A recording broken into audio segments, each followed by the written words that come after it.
Perfect. All right, everybody, welcome. I am so excited that you are here. I say this a lot whenever I do a training or I have people join or somebody buys a program. I am so honored that you're here and so excited to chat with you. And this masterclass is free, but it's actually not because you are investing your time in sitting here. So my opinion is that time is actually the greatest resource that we have, the most valuable asset we have. And so the fact that you showed up, the fact that you're here, I really do appreciate that. And I'm going to do 150,000%, give it my all. I went through this. I've been thinking about doing this masterclass for like a very long time. So I'm excited to actually be doing it because I have a lot of things to share. So first and foremost, I'm happy that you're here. I love you. I'm excited. And Jacqueline is on my team, so she's here. Her video is off, but if anybody needs anything or if anything comes up tech related, put it in the chat. She's monitoring that. You can DM her individually if there's like some issue on your end tech wise, and I'm kind of like not paying attention because I'm going through some stuff. So Jacqueline's here to support if anything comes up. And the recording's going to come out after this. So Jacqueline and I are debating how we're going to provide the recording, whether it'll be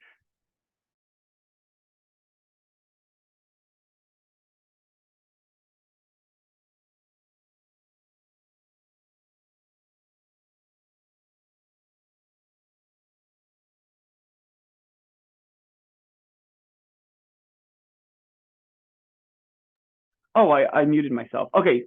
Hi, Ann. All right, thumbs up, Jace. How you doing? Thumbs up if you can hear me now. We're good, yes? Okay, perfect. Mercury must be in retrograde because my internet just cut out on me. So we're going to do our best, and hopefully it does not happen again. But welcome, everybody. I am so excited to have everybody here. So let me just make sure I share my screen again. And for those of you that just joined, feel free to have your cameras on, cameras off. I muted everybody, so if there are things that we want to talk out, then you can unmute yourself. But just to make sure there's no background noise, we'll just keep everybody muted for now. And again, Jacqueline is here to help with any tech-related things. So if you could put into the chat, so what do you do? Where are you from? Anything you think would be relevant for us to know. So pop in the chat and introduce yourself, and we'll start there.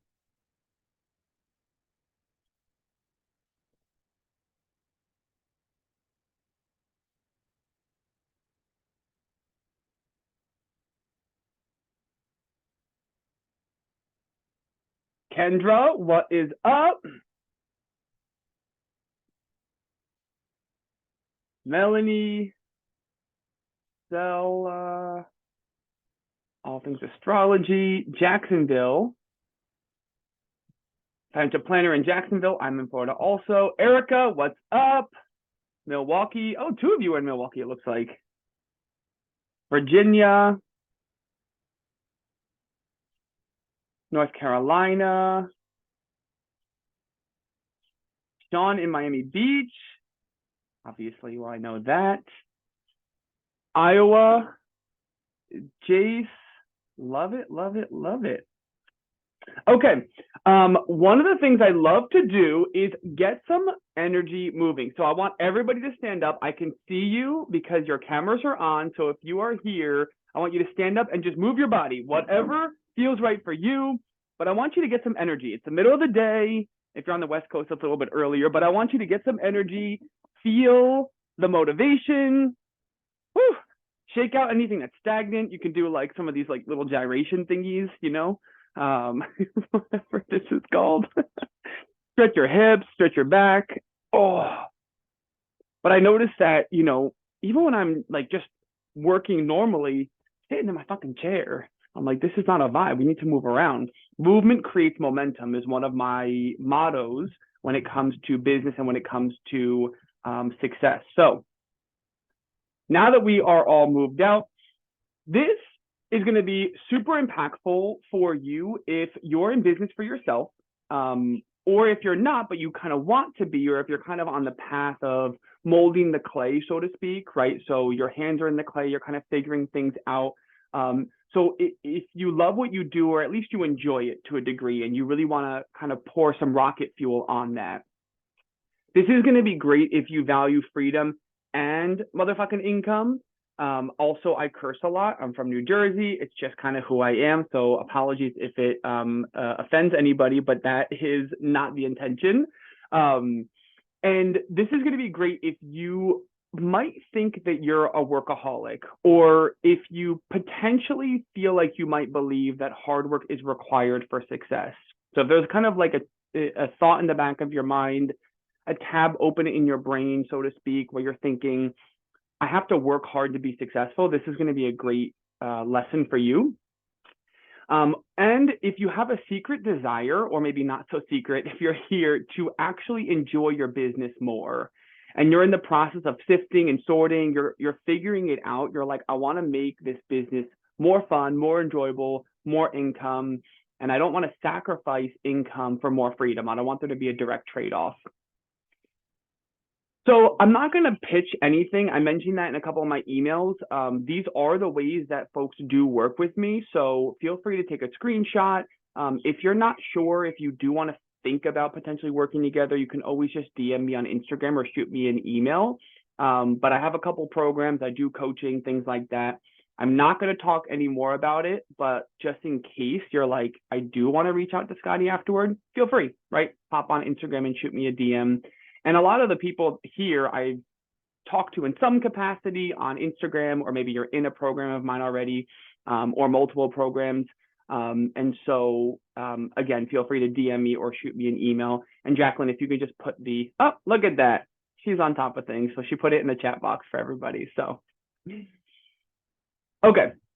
So today's question that I'm going to answer is, how do I tactically work less and still make more every single year? That's going to be the question that we're going to go over today, that I'm going to answer. And I'm going to walk through my decision-making process. I'm going to walk through how I see this, what lens I view to make all the decisions in my business for this. So first and foremost, I wanted to kind of talk about where we are. And by the way, I want this to be interactive. So if you have a question, or if you're like, hey, this has been bugging me, this is on my mind, just put it in the chat box, or like virtually raise your hand by putting it in the chat box, because I can't see everybody. And then you can unmute yourself and you can talk it out, right? I want to make this interactive. I don't want this just to feel kind of like a TED talk or preachy. I have things to share. I have a lot of things to share, but I want to make sure that if there's something on your mind, that I make sure that we talk through it as well. So here's where we are to begin with. We live in a society that idolizes hard work, right? Whether it's consciously or unconsciously. And the easiest way of illustrating this is when you ask somebody, how are you? What's like the number one fucking thing you hear? I'm so busy, right? I'm so busy, but busy is good, right? And then I know sometimes people just say it unconsciously. They're just like, oh, I'm so busy, busy, busy. But the reality is that the reason people say that is because there is a perceived benefit to being busy. We believe on an unconscious level that being busy is better. And I want to talk through this because I want to deconstruct why we sometimes feel the way that we feel. So if you're thinking, I want to start working less, we have to kind of understand where we are in order to get to where we want to be. And this is a crucial piece, right? The societal paradigms that we currently live in, or the constructs that we live in. And you might be, in a 9-to-5 job and you're like right at the beginning stages of working less, or you might already be an entrepreneur and you are working less, but you want to like, again, rocket fuel that. But I want to kind of talk through holistically my perspective on this. And this comes from an amalgamation of sources. One great source is Outwitting the Devil by Napoleon Hill. So a book that I highly, highly, highly recommend. One of the most impactful books I've ever read. Listen to it on Audible. It's fucking incredible. I just realized I am recording. Okay, good. And so in Outwitting the Devil and in a variety of the different sources of research that I've done, one of the things that I've learned, and from personal experience, is that schools and companies in at least the United States, and I would imagine all over the world, they have created a paradigm where hard work is seen as good. So if you think about like rewinding pre-internet age, if you go back to like the Industrial Revolution when there were assembly lines, the harder somebody worked, the more output that they made, and therefore the person at the top made more money. So the person who owned the business made more money. And so the people who owned the businesses would hire people and they would have them work harder, and they would promote working harder and idolize working harder so that they could then make more money. So that coupled with schools, right? Schools don't really teach us to be independent thinkers in the way that they're structured right now. There are some great teachers, right? I'm not like hating on all schools entirely, but a lot of times it's about memorization. It's about, showing up, and it's about not really independent thoughts, about like memorizing facts and taking quizzes and things like that. And so the reality is that schools and corporations for, I don't know, the past 100 years have created a paradigm in our society that hard work is seen as more productive. Like we see this in fucking hustle culture, right? We see like, I think this point is pretty obvious. If anybody disagrees, feel free to unmute yourself and we can talk it out. But there is a paradigm currently that the amount of output that we provide, sorry for the car, the amount of output we provide determines the value that we are as individuals, or we are as humans. I point this out and I highlight this because if we don't understand that this is how society has been teaching us and talking to us for years and years and years, we might not realize that we might have unconscious or subconscious beliefs that align to that, right? This is the paradigm that we might grow up in, right? Make sense so far? Everybody with me? Cool. So I want to talk more about what work less, make more is not and what it is. Because I say work less, make more a lot, right, as kind of like my motto. And one of the things that I get pushback on sometimes when I talk to people is like, I don't want to work less. Like, I don't want to sit around doing nothing. Like I would go crazy. Like, I don't want to sit on the couch all day, every day and not feel like I am like, my hands are in the clay. I'm making things happen. I'm doing things. I'm pushing things forward. I'm solving problems.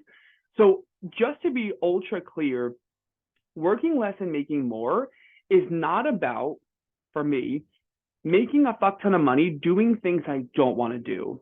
So this have to, or I should, that vibe, I'm throwing out the window.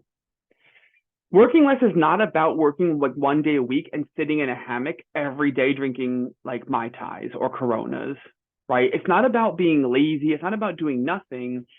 And it's also not about working less just to work less, right? To just be able to be like, I don't work that much. Like, again, maybe that's something that is inspiring to you. That doesn't resonate with me. So when I talk to folks, entrepreneurs, financial advisors, and I talk about, well, I work 2 days a week as an advisor, they're like, oh, I don't want to work 2 days a week. And I can immediately see that there's some type of resistance that they feel to that idea of working less right off the bat. And my point isn't that I want to do nothing. The point is that I want to do more effective things, and I want to do things that light me up. So I just wanted to make it clear that working less doesn't mean that like there's a hammock right here. So I'm just looking at a hammock, that you're literally just laying down and doing nothing and getting nothing done. This is what it does mean to me. And if this doesn't kind of like tickle your pickle or ring your bell, then I'm not sure what will, because this shit like gets me super lit up. So number one, working less and making more, the concept, the motto, the value system is about not having to do anything, but instead doing things that are exciting and inspiring. So I had an RRT session, rapid resolution therapy, on Saturday. If anybody's curious about RRT as a therapy modality, feel free to DM me and we can talk about it. And one of the things that I cleared in that session was this belief that I have to do certain things. I have to show up. I have to post on social media. I have to have calls. And it was this energy of like needing to. And what happens is when our mind, or when we use the word need, our mind goes to survival. This is required for survival.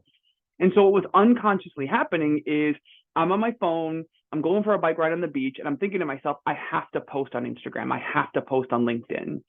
And my mind goes to survival mode, and my fight or flight response gets kicked on, and I'm getting stressed out while on a fucking bike ride on the beach.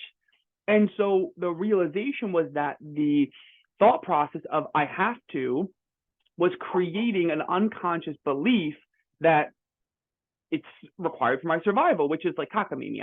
I'm not going to die if I don't post on Instagram, right? So this vibe of working less is about not having to do things, but instead doing things that feel good, that are exciting, that are inspiring. It's being able to ebb and flow with your energy. So this is a perfect example. I'm literally sitting in my backyard while movers pack up my house. I took all of today, all of tomorrow off so I could drive to Bradenton because we have to move out of our house because of the flood. It's like a whole shit show. But I still made $10,000 this week, right? I had 3 people sign up for a program. I made $10,000 this week, right? And so that's the idea of being able to ebb and flow with my energy and take time off when I want to, because I've structured my business in a way, and we're going to get into the tactics in a little bit, so don't worry about that. Working less means I value my time differently. Oh, whoops. Can you guys see what slide I'm on? Oh, shit. Sorry, hold on. I'm on the wrong slide. I was looking at the wrong screen. Jacqueline just messaged me. She was like, I think you're on the wrong slide. Okay. Here we go. Thank you, Jacqueline. That's why we have her.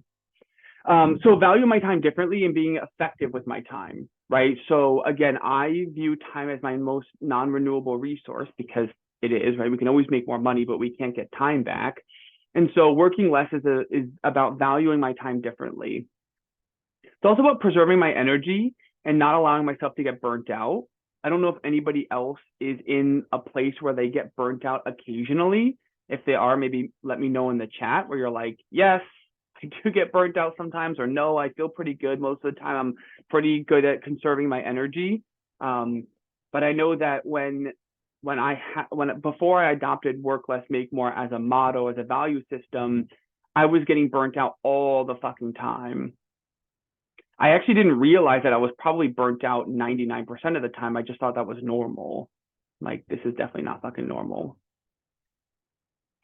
Working less also means that I can be more creative, so I can be more impactful, right? One of the things that I do in my business is I take a lot of time to think, to meditate, to brainstorm. So I allow a lot more creativity with my time so I can be more impactful with my time and my output. And then ultimately unsubscribing from my value is derived from my productivity. Like, done with that story, done with that narrative, done with that paradigm, and instead subscribing to the idea that whatever makes me happy is what makes me successful. Thumbs up if you're with me. Does this all sound good so far? Cool. Okay, so I'm going to share a little bit about my story. Some of you probably have heard this in bits and pieces, but I think this is relevant to share to show you the progression. And then what I'm going to do is I'm going to share with you the 4 tactics that I use on a daily basis to actually tactically work less and make more. So I'm going to walk you through my mindset and how I make decisions and all these things. But this is Scotty from 2015, little baby Scotty. It's like crazy that it was 7 years ago. 7 years ago? Yeah. 8 years ago, actually. And so for the first part of my life, I actually worked in corporate America. So I met Anne, who's on this call. Hi, Anne. We met actually while I was working in corporate America. And so I worked at PricewaterhouseCoopers and Ralph Lauren for about 6 years total between the two of them. And this was really kind of where I built the belief, or at least solidified the belief, that my output is determined by how hard I work. PricewaterhouseCoopers was a lot more intense than Ralph Lauren was. I mean, Anne and I can attest to that. But in a 9-to-5 job, and I know Anne has also transitioned to being an entrepreneur as well. In a 9-to-5, your worth, at least at this time, the way I was perceiving it, was determined by staying late, showing face, right? Working harder. That's how you progress up the ladder. And so I adopted this belief system and actually this is the cube across from Anne, so she probably recognizes this picture very well. And my belief system here was like, I have to work harder to be successful. Very, very, very much in employee mindset. In 2014, my mom passed away from cancer. She had stage 4 lung cancer that was diagnosed in June, and she passed away in December. Crazy like timing. It was actually the day after I finished my CFA designation that I found out that she had cancer, that she told me. So she like didn't tell me while I was studying for my CFA to try to like protect me from that. So that happened in December of 2014, and that really created a pretty seminal moment for me. And I kind of viewed my life as like this fork in the road, and I could keep doing what I was doing. I could keep working the corporate ladder, keep progressing, or I could make a change, right? And if I did nothing, then I would just continue on the same path that I was on, which wasn't a bad path. Like, I don't want to demonize being in a 9 to 5 because it's a great opportunity for a lot of people. It just wasn't the path for me. And so I decided to quit. So I actually quit and I moved to Latin America, and I traveled for 9 months all throughout Latin America. No job, literally living off my savings. I know I live a pretty nice life now. I was fucking slumming it. Like, we're talking about hostels with like 12 other guys. I lived in an apartment with 6 Venezuelans who none of them spoke English when I first got to Colombia. Like, it was, I mean, they were all nice people, but I have no fucking idea what was going on. Like, I had this one tiny room. It was a different life. I feel like I've lived multiple different lives over the past couple of years. And then in 2016, I actually founded and ran a cricket protein bar company. This was my first foray into being an entrepreneur. What people don't really know about this era of my life was that I was actually consulting. I was doing freelance consulting for $25 an hour, and I was bartending on the weekends, making about $100 a night. I drove 45 minutes to a gay bar. I was living in Los Angeles. I drove down to Long Beach, 45 minutes there and back to bartend to make $100 a night. And all this was just to pay my rent. So the employee mindset was still pretty fucking strong, because by the end of 2017, I'd spent 40,000 of my savings, which it's not like I had that much to begin with. But I earned about 58,000 the entire year. And most of that was from consulting and from the bartending, which, again, I was working basically 7 days a week, but I was no closer to building a sustainable business. 2018, I pivoted. So I became a financial advisor in 2018, but, and this is probably no shocker, I was working 7 days a week, just like I was when I started my cricket protein bar company that, by the way, I sold. I use the word sold. That's kind of like the nice way of saying it fucking failed, right? Like, I'm going to be super vulnerable. It was a terrible business model. I didn't know what the fuck I was doing. I was 28, 29, 30 at the time. I can't remember exactly. But when I started as an advisor, I worked all the time. I never took vacations. And even if I did, I had massive anxiety, massive guilt. But it did get me to a level of success. So I did about 255 of revenue. This was my first full year as an advisor. In December of 2019, I had like my biggest month ever. I did about 60 some thousand. This is just 2 of the paychecks that I got in December 2019. But I was absolutely miserable. Like, talk about burnout. I was so burnt out and so upset that the Q1 of 2020 was the worst 3 months that I had in business. There were cancellations, people calling me being like, I don't want to do this. I was just riddled with anxiety, riddled with guilt, like just all of the burnout symptoms, right? I just did not give a fuck about anything. I was like, I just want to quit and move and open up a fucking coconut shop somewhere like on a beach and just not have any stress. Like, I just can't do this. And that's when I really started to think through and pivot, because at this stage, I had been working for 10, 11 years total. And I was like, this shit is not working.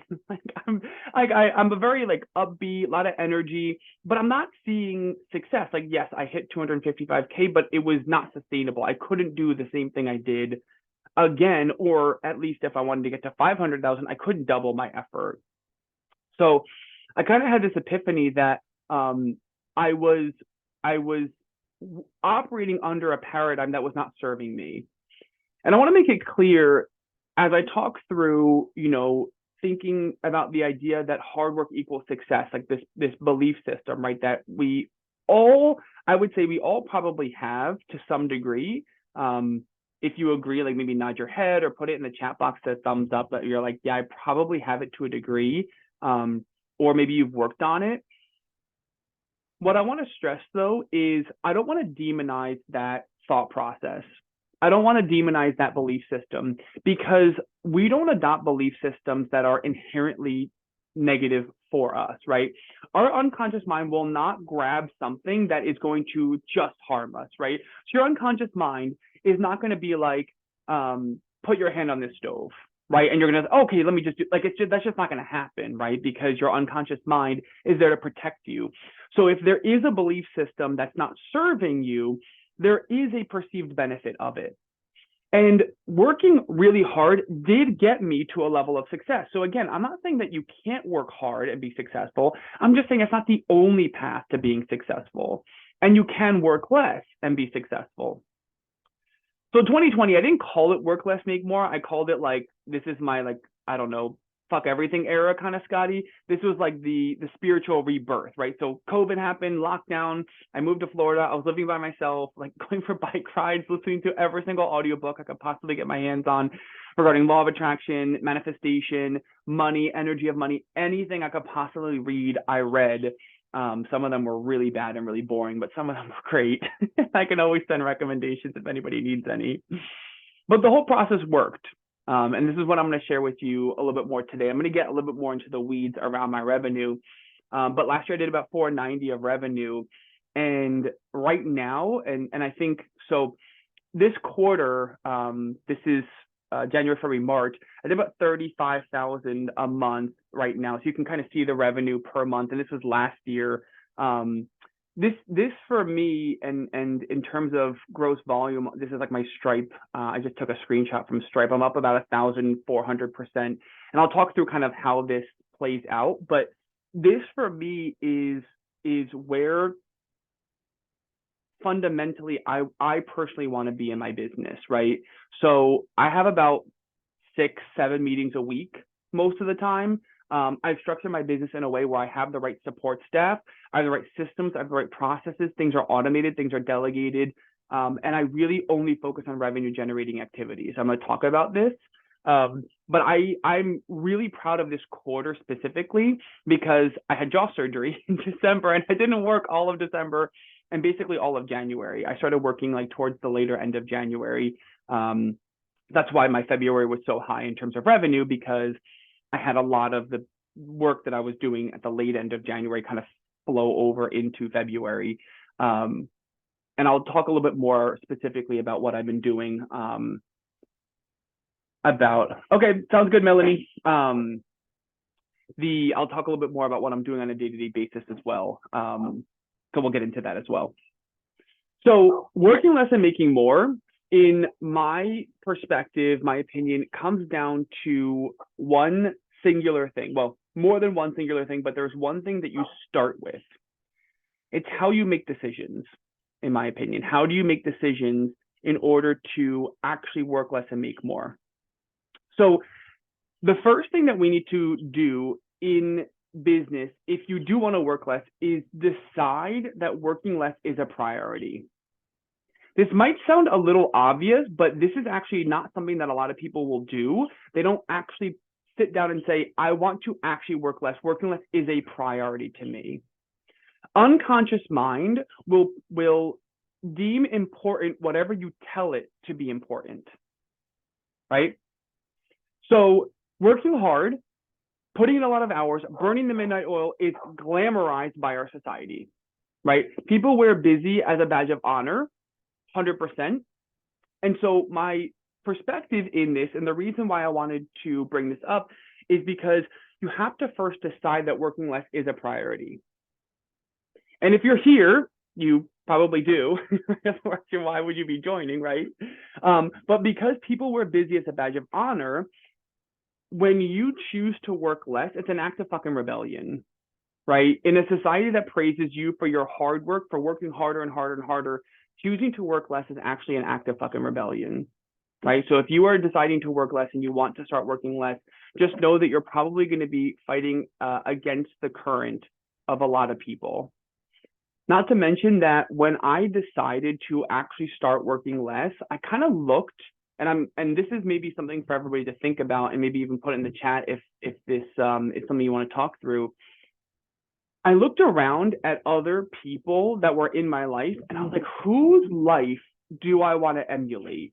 Maybe not like to a T, but like who's living a life that I would also want to live. And when I looked, I was like, there's fucking no one. Like, there's nobody. And I'm not saying that because people weren't doing cool things, but like almost everybody, especially the financial advisor world, was working all the fucking time. Or if they weren't working all the time, they had a huge team, tons of expenses, and they were like glued to their phone and they were always checking their email.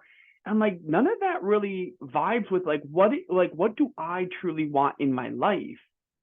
And so when I went on this quest, I actually had to seek out people that I didn't know, right? People on Instagram, podcasters, entrepreneurs. I had to find people outside of my circle or outside of the people that I knew. So like, there's really nobody that I can look to be like, hey, how did you get there? What did you do? Like nobody was living a life that I truly wanted to live.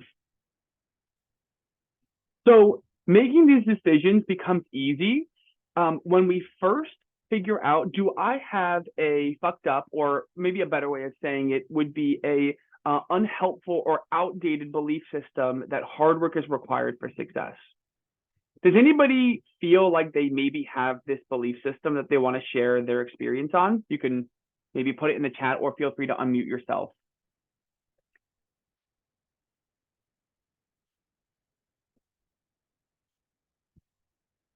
I know it's kind of like a personal thing, but if not, it's okay.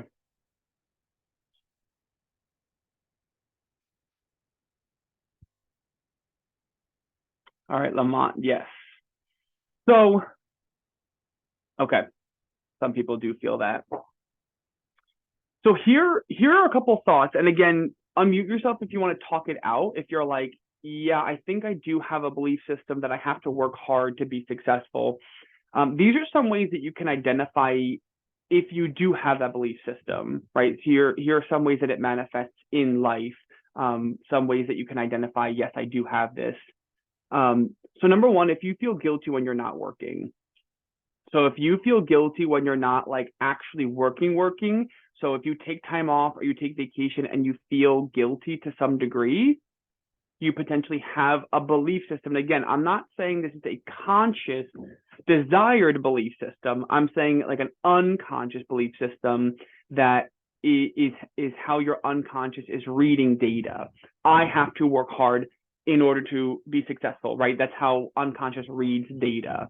It's not, do I want this belief system? We probably don't want it, but is that how it's showing up? Another way, being a perfectionist. So if you feel like you have to get everything done correctly, perfectly, could be a belief that you think that hard work is required for success, or that I have to exert myself in order to receive money. Feeling like nobody can do things as good as you can, right? If you're hesitant to hire or hesitant to delegate, because you're like, well, fuck it, nobody can do it as good as I can. Anybody else feel that? Last one is constantly being busy. If you are busy all the time, and here's a little kicker on top of it, are you uncomfortable with having things be slow? Right? Like, are you uncomfortable with things going slowly, or not having any meetings on your calendar, or not having like your entire week booked up? Does that make you uncomfortable? Anybody feel that?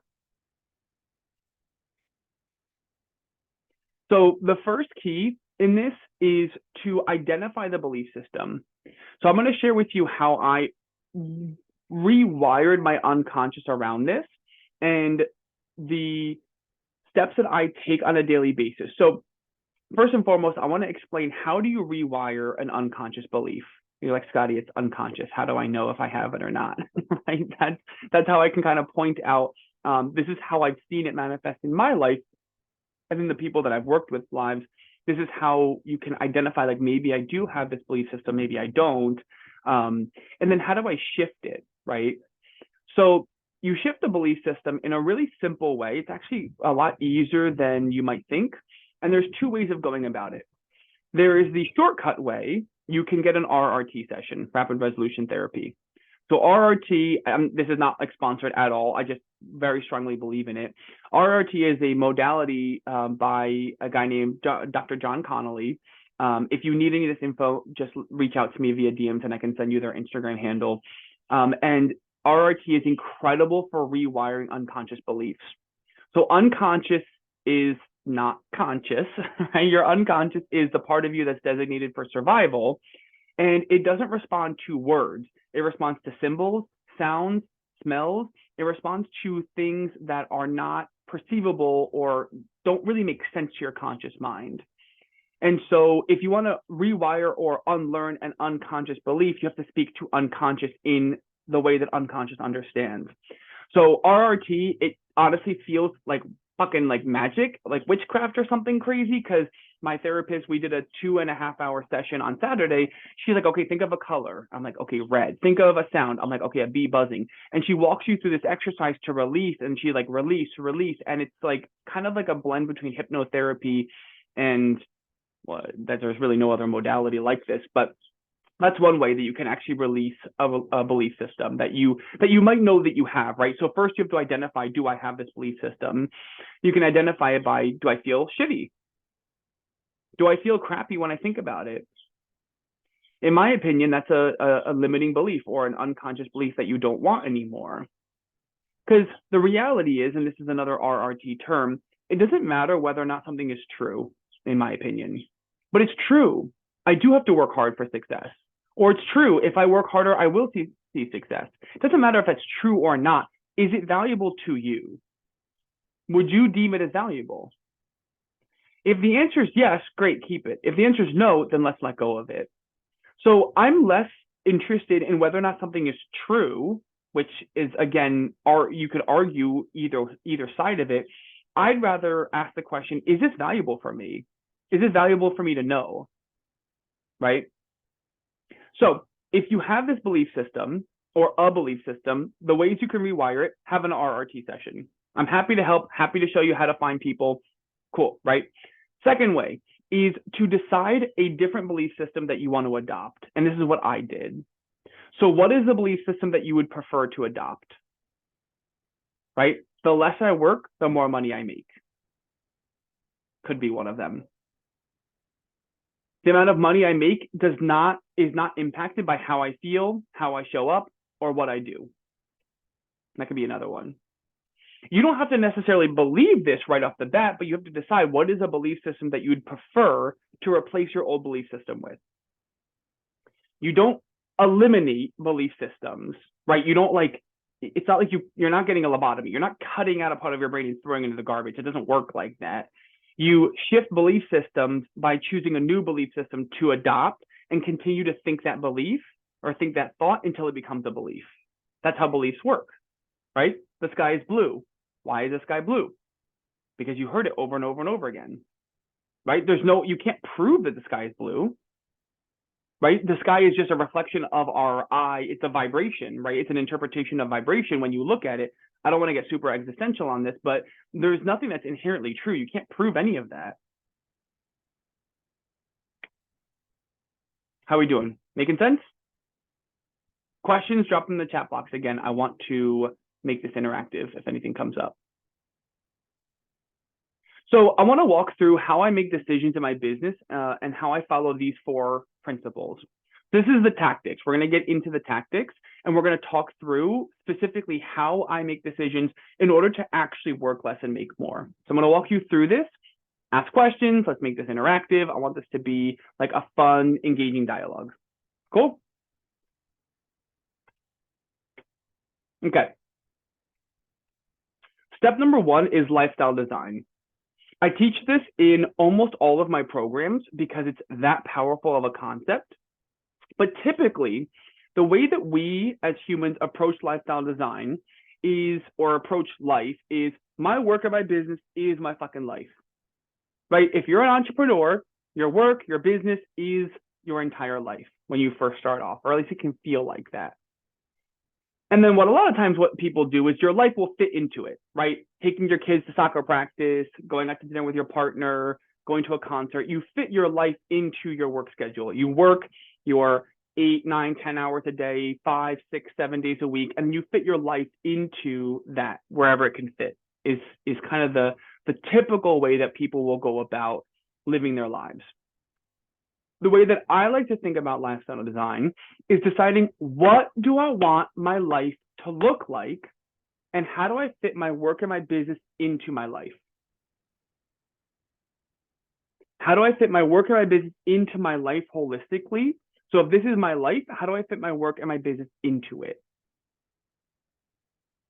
This is the first step in actually tactically working less and making more.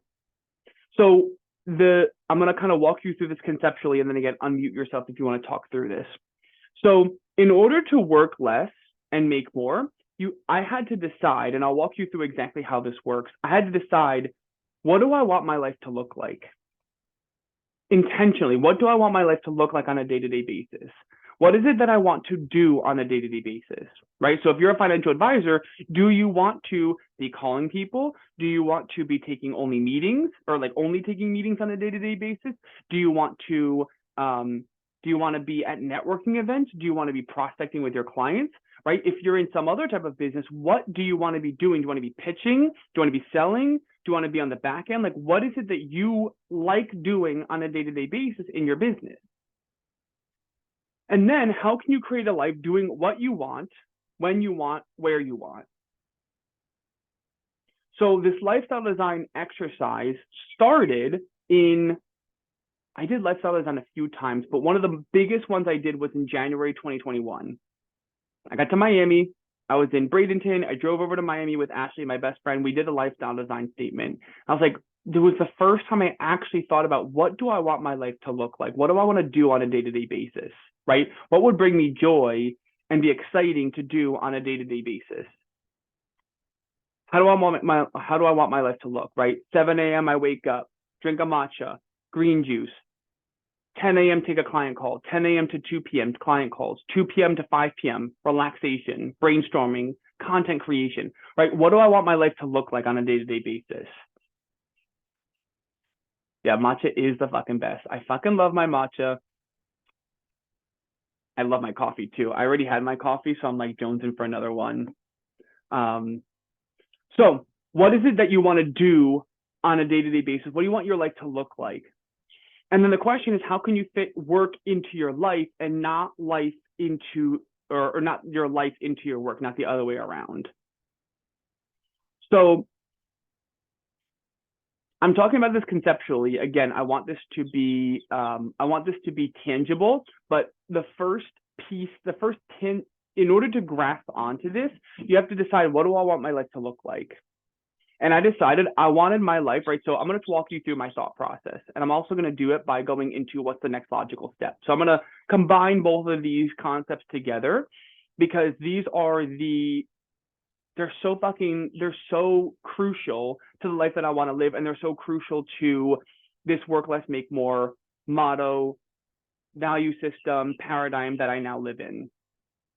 So when I was working for the 10, 11, 12 years before I kind of adopted this motto, I was working all the fucking time, right? So I'm going to use financial advisor as the starting point, right? So started in 2018, was working 6-7 days a week, all the time, seeing every single possible client known to man. If you could fog a mirror, cool, we're meeting and I'm trying to get you to become a client. And that was very stressful. There was a lot of work going into that. In Q1 2020, so about 2-ish years into the business, I was like, there has to be a different way of doing things. There just has to be a different way of doing things. And that's when I started to stumble upon law of attraction, manifestation, and I saw people with online programs.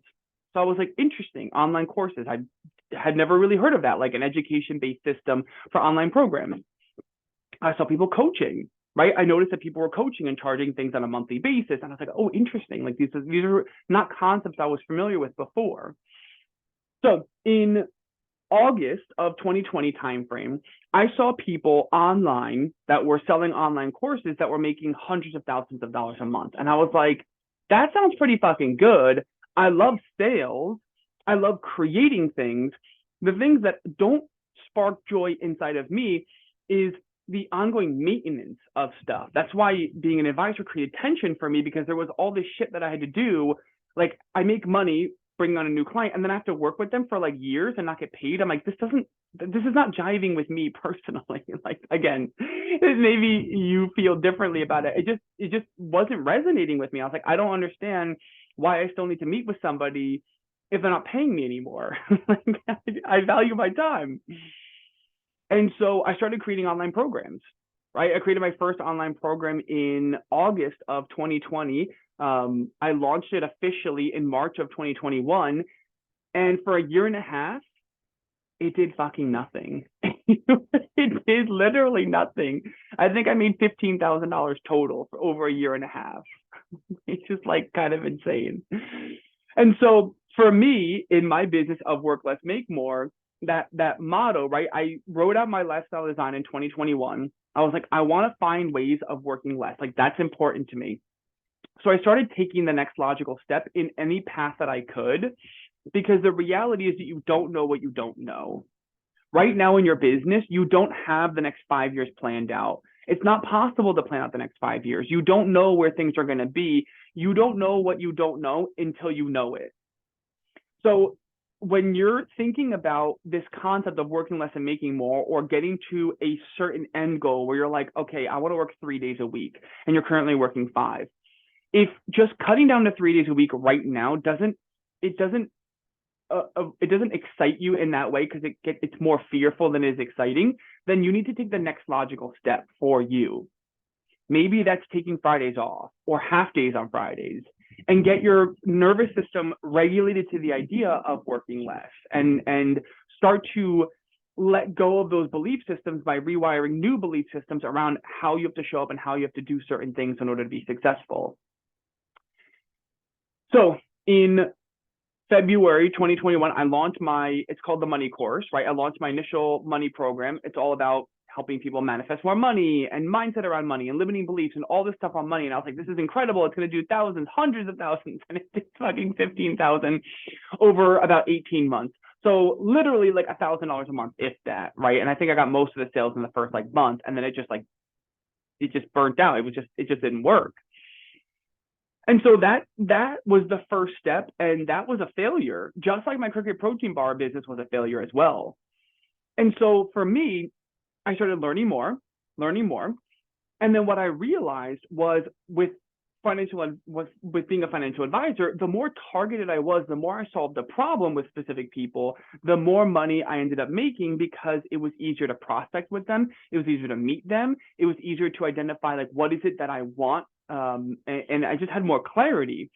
And so I took those learnings from financial advisor and I applied them to my coaching business. After coaching advisors one-on-one for like 14, 15 months, I was coaching people year and a half. I then created an online program for financial advisors, right, to grow their business. And that program I launched in September of last year. I've done 84,000 in sales in about 6 months or so. And that is the result of the next logical step for me in the process of getting my hands in the clay, trying something for a year and a half, sucking at it. Like, it was terrible. I had no idea what the fuck I was doing. But I took the next logical step consistently. I figured things out as I went, and I pivoted, and here I am now. And I have more iterations coming and more things in the pipeline, and I have more ideas. But I wouldn't be here unless I took the next logical step to get here. So I want to say one more thing, and then I'm going to pause for a minute to see if anybody has questions or things they want to talk out. The lens that I use to make decisions is, will this, whatever it is, this action, this decision, this addition to my team, will this get me closer, or will this pull me farther away from my lifestyle design, from the dream life that I want to create for myself? That's the lens that I use. I think of like literally like focals that I put on, like glasses. I'm like, When I look at something and I make a decision, I make it with the conscious awareness of, is this bringing me closer or is this pushing me away from the ideal life that I want to live? That's how I decide what the next logical step is for me in my business, in personal life, in whatever it is. That's how I make that decision. So I'm going to pause now. Questions that anybody has?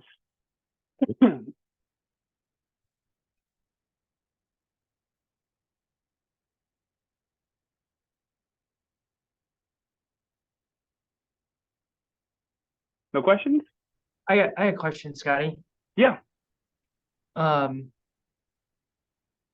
I think for me, the perceived pain of like choosing the lifestyle design, like I know, like for example, like saying no to a referral, or like you've called this referral 3 times, and I'm like, you know what? I'm done. Like they've never returned a call, they never text me back, they were teed up, Mm-hmm. they're in Podunk, Iowa, and they're like never gonna be a client. Um, but there's something in my mind of like I have to call them. Like I'm the perceived fear of not, and then I lose, even though I chose to like go work with salespeople at tech companies. Like Yeah. that's way more specific, and they can meet whenever, and they're Mm-hmm. fine, and it's easy. So how do you handle that perceived fear, I guess? Yeah. Are you okay if I actually coach you right now on that? Yeah.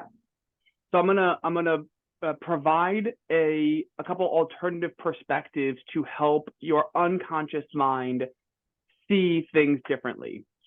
Okay. So what I'm interpreting, and you can correct me if this sounds off base, is I have to continue calling this person because if I don't, I'm missing out on opportunity. Yeah. Does that feel relevant? Yeah. Accurate? So here's a reframe. Calling this person, if you continue calling this person, you're actually going to miss out on all of the tech people if you call this person. Why is that true? Because it's just like I won't prospect to them. I won't call them. Like I'll spend 6 hours with these people and they may or may not do anything. Yeah. So the I'm gonna kind of plant some seeds in your mind. I'm Chase. I'm going to call this person over and over and over again. I'm going to give it mental energy. I'm going to give it physical energy. I'm going to finally convince them to talk to me. I'm going to get on the phone with them. They're going to give me 10 people that are just like them. I'm going to spend hours and hours and hours calling those people. And because I'm doing all of that, I'm going to totally forget about all the tech people that I really actually want to work with.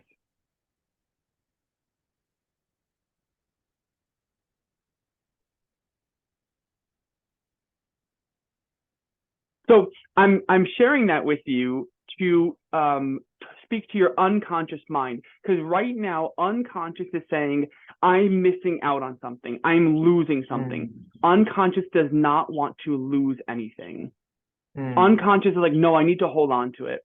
So what I'm sharing with you, the perspective I'm providing is, if you do this, you actually are missing out on things, the things that you truly want, which is unconscious is not focused on that. So we're just shifting our viewpoint from one scenario, potential scenario, to a different potential scenario.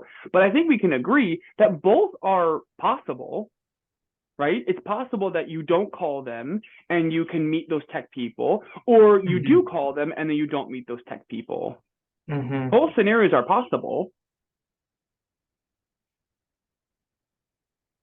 Yeah. How does this feel? It's like um it it feels like core in the sense of like it's at the um like in my stomach.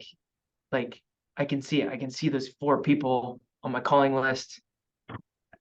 I have a cloud of who I want to be with, and like I'm only looking at them, like Mm, because I have them, right? I don't want to lose 4 clients or 4 referrals or 4 things, but I could have 10 or 20 or 50 over here. Yeah. that I'm way better at. I trust myself. It's way more fun. Yeah. So here's a scenario. There's 4 cigarettes right in front of you that you could look at, and you could potentially eat all 4 of those cigarettes. Or you could leave your office and go find a salad. Which one would you prefer to do? Find a salad. It's a silly example, but it's because again I'm speaking to your unconscious mind. Yeah. What I'm interpreting is I don't know where that salad is, but you do know where the salad is. You just need to go outside, go on your phone, type in Yelp, type in salad, find a salad. You do know how to find that. Yeah. And right now, the 4 things in front of you, just because they're in front of you, doesn't mean they're the things that you want. Yeah. Mm-hmm. Is there something underneath this? Is there a layer underneath this that we need to dig into? I think the 4 cigs in a salad is probably going to be my motto from here on out. Um, yeah, I think it's honestly it's that belief that if I'm not phoning or meeting, it's almost like rest is anti-work. Mm, Like if you rest, you're almost is negating. And so I'm like, just phone them, call these 4, like don't chill, rest, targetedly approach and navigate and go find that salad. yeah. So I think that's the belief is like, don't meditate on it, don't think about it, don't restfully Yeah. navigate your world. Like if you have an hour of nothing on your calendar, you suck. Yeah. I So suck. if you were to get into your car and drive to California, would you stop for gas or would you just be like, no, fuck it, I'm just gonna keep going? I'm gonna get out of my car, I'm gonna push my car. Fuck it, I'm gonna give effort. Or would you stop for gas along the way? Yeah, no, it'd be at least 2, 3 stops. I mean, what's to say if you're gonna stop to put gas in your car, that takes what, 2 minutes out of the entire drive? I don't know how long it would take you to drive to California, but 5, 10 minutes to stop. Why do we think that our bodies would not need the same sense of rest and repair as a car, which is an inanimate object, would need? Mm,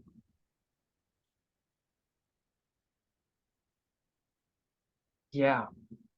Yeah, no, it makes no sense. Like, of course the body needs rest, but for whatever yeah, like that's a belief that rest is anti-work for me. Yeah. So Yeah. it's an unconscious belief, right? Which is why it doesn't make sense. So you can consciously say this doesn't make sense because that's your conscious Yeah. mind, but your unconscious mind is saying, or maybe interpreting, if I don't work, I'll be dead. Yeah. 100%. Yeah. So the reality is that if your unconscious mind is interpreting rest as death, you're going to keep working. Yeah. There's going to be no incentive for you to stop working because you're going to keep going. So let me ask you this: has any rest that you've think of a time that you've rested, right? And you've rested for an hour, a day, you took a break. Did you die because of it? Never. Well, I mean, obviously you're talking to me, right? So what I'm hearing then is you have rested in the past, you have taken breaks before, you go to sleep at night, Mm-hmm. presumably. I don't think you phone all throughout the night, but you do take breaks at night and you don't die. So this unconscious belief that's saying if I don't work, I'm going to die, or something bad's going to happen to me, or I'm in danger, is not actually ultimately true. Mm-mm. Do you feel things shifting? What emotions or sensations come up for you as we talk through this?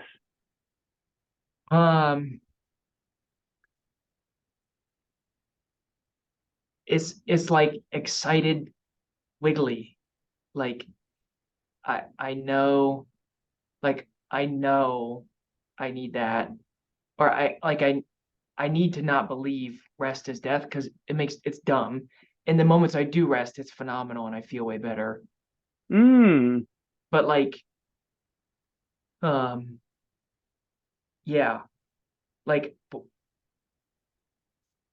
figuring out what to latch onto, like what's a good, because it is rest is death, rest is anti-work, rest is So like, here's another scenario. So let's see, because I like that wiggling feeling that you're mentioning, because I feel like the beliefs are starting to move a little bit. They're not fully gone, but they're starting to move. I yeah, like that analogy.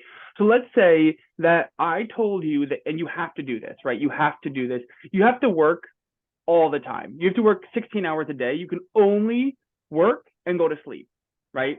Or continue doing what you're doing right now. You have to continue working. You have to continue just dialing and just work at the same capacity. Push yourself, push yourself, push yourself. No rest. How long do you think that you will physically survive if you had to do that?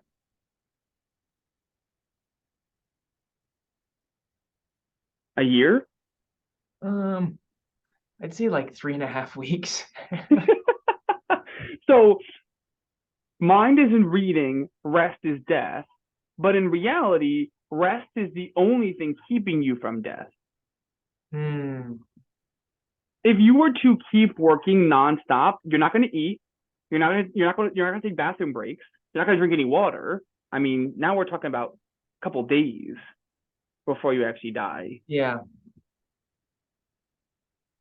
yeah, yeah. I've never thought of rest as keeping me from death. Yeah.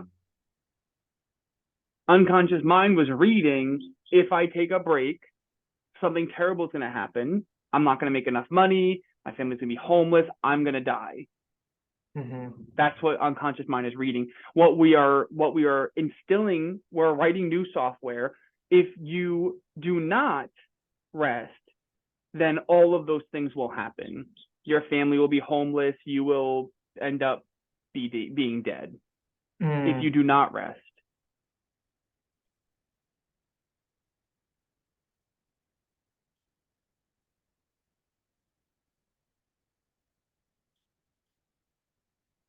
How does that new story feel? It's scary because that means I have to rest now. But except like, yeah, like if I don't chill out, it's gonna blow up. Like I can't. Yeah. What I would do, so depending on where you are with this belief, right? So we want to meet you where you are.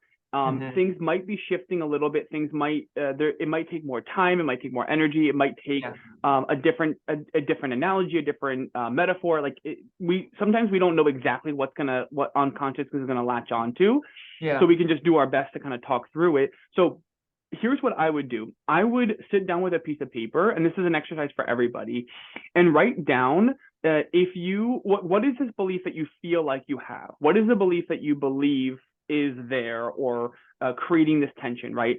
Rest is death. I can't rest because if I rest, I will not blank, blank, blank, make money, provide, whatever it is, right?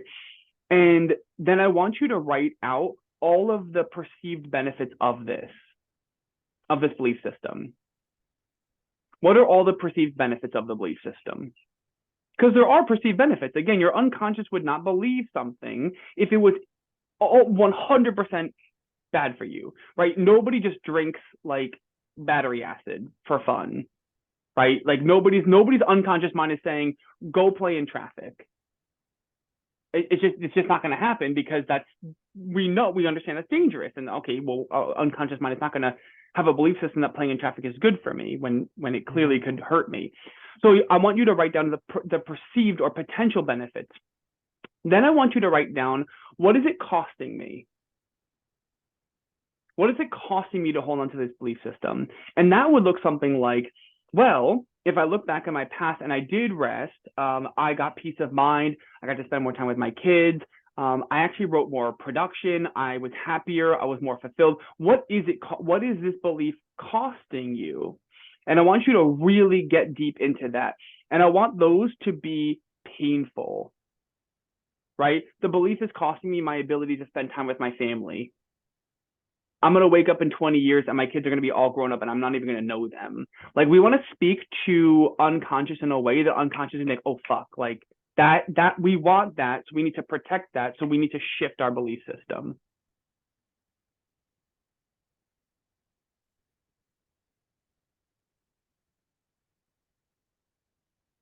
Anybody else have anything to add to this? Things that resonate with what we're saying? Do you feel something similar? Is there something that's like maybe tangential that you're like, I feel this way and XYZ?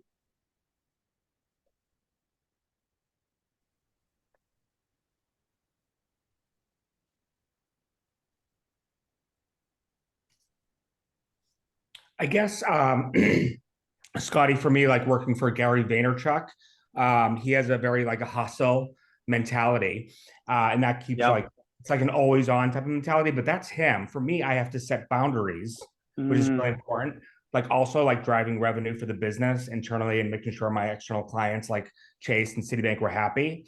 And so, Jace, I really appreciate you sharing your story. So that it definitely resonated with me. So I think it's like it's painful because like you have so many people reporting to you and you need to make sure that you're and making sure they're happy, but you also make sure that yourself is happy and you're fulfilled in your career and what you're doing, and then making sure that you're driving yourself through to success, which is sometimes difficult. So that's where I got. Yeah, that's awesome. Thank you for sharing. And the thing that I come back to when it comes to taking time off, making more money, is you can't get poor enough to help a poor person become wealthy. You can't get sick enough to help a sick person become healthy. You can't become stressed out enough to help a stressed out person become less stressed out. It doesn't work like that. You only pour from a cup that's full. You have to find what works for you, what you want to, how you want your life to live, and then you can be a model. And I also want to just point out that because of the industry and who you work for, there might be other people that don't necessarily subscribe or want to subscribe to the same idea of hustle, hustle, hustle, go, go, go. And you could be a beacon for those people of how to live life, balancing both. And how fucking cool would that be? Very fucking cool. Exactly. I love it.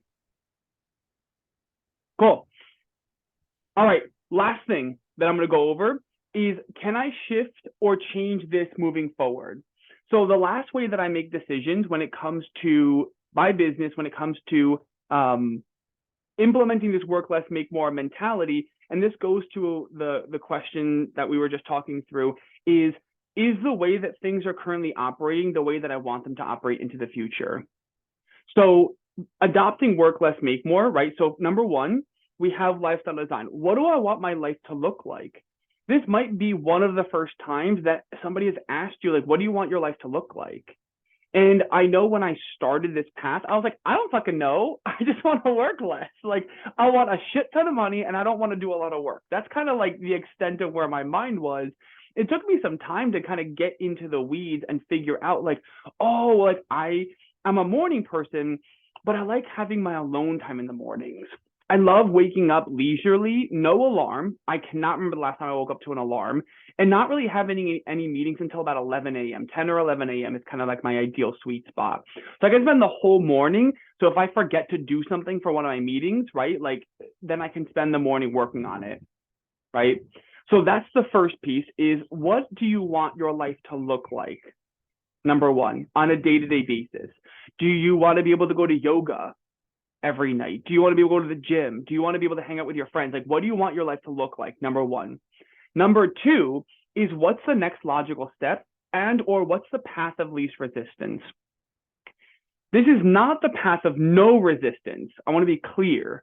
So as we're talking through things, I'm not saying that my life has no stress, or there's no resistance, or no pain, or no struggle, or no contrast. Like, that's not the reality. I feel struggle and pain, like that exists in my life, right? But it's the least resistance, the path of least resistance. So I ask myself all the fucking time, how can I make this next decision and have it make things easier for me in the future? How can I decide? How can I craft this decision or make this decision thinking about how it will make my life easier moving forward, right? You don't know what you don't know. So the question is, what's the next logical step for you? So I kind of mentioned that I was going to share this. I'm going to give a really high level overview, just very briefly. So I started in corporate America, 9 to 5. There was no opportunity for growth there. Okay, I realized, well, I want to be able to have more control over my calendar. Boom, quit and started my own business, right? Cricket Protein Bar Company, terrible business model. I'm not going to get into all the details, but just completely broken. For somebody in finance, you'd be like, didn't you think about that? Yeah, apparently I didn't do a very good job with it. So that was my next logical step, right? Because I love nutrition and I wanted to run a business. Didn't work out. Pivoted to become a financial advisor, right? That worked extremely well, but I was burnt out and I still felt like there was something missing because I felt like I needed to show up all the time. Boom, started coaching, was taking on a lot of one-on-one clients. At one point, I think I had 20 one-on-one people that I was working with. That stressed me out even more. So I was like, okay, cool, pivot to online programs. And now at the current moment, I have an online academy, right? A couple of people here inside of the program. I do bi-weekly calls. So it's not a lot of my time because I already spent 9 months creating the program. Not a lot of my time is needed on an ongoing basis. I do about 4 or 5 sales calls per week, and I manage a team of 5 people now. And so my life is relatively stress-free because every step of the way, I ask myself, what's the next logical step for me? And to share my thought process moving forward, I love the idea of having an online program. That's not the end all be all for me, like personally, Scotty, right? The entrepreneurial Scotty. I see myself owning multiple investment properties. I see myself owning a physical product company at some point in time. I see myself being bigger and broader than where I am right now. But that's not the next logical step. I have visions, but the question is like, what's the next thing that I can do that moves me closer to either my end goal, my end result, or the lifestyle design that I create for myself? And then the last question is, as I'm going through my day-to-day, right? This is a micro pivot. As I'm going through my day-to-day, if I have, I used to have calls with my team 2 or 3 times a week with my team, right? And then I was thinking to myself, this is time on my calendar that is there a different way of doing this? And so then I implemented 1 call a week for 30 minutes. And now on Mondays, I message my team. I'm like, do we need to talk this week? Or can you just send me an email with whatever I need to focus on? They're like, yep, email's good. And now I barely talk to my team. They just got things going, right? Because I set up systems and processes and I trust them. So the question that I ask myself is, how can I every single fucking day do less? Again, not just to do less, but so I can reclaim my time and then take my time and be the visionary that I want to be in moving something forward. It's just the reality is that we can't, if you don't have the space to be thinking about your life and your vision because you're so busy, then you're just going to be on cruise control and you might end up over here, you might end up over here, but I want you to end up wherever you want to be. That wasn't like the most philosophical thing I ever said, but hopefully it made sense.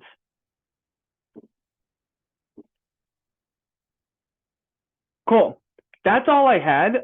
What I do have is I do have an exercise for calculating your hourly rate. What I'll do is I'll email it to everybody. So I'll walk you through it in here. So I have calculating your ideal hourly rate. So I'll email it so you have this tactic.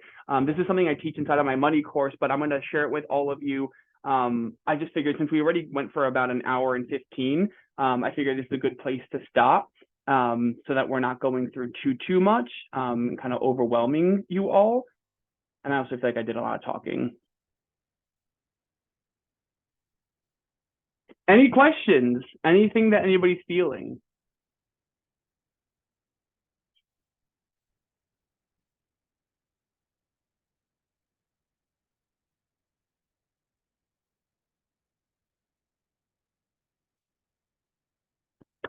All right, I love you all. I'm so happy we did this. Thank you for joining once again. Thank you for being here. Feel free to DM me. I'm known to do voice memos on Instagram if you want to chat through things.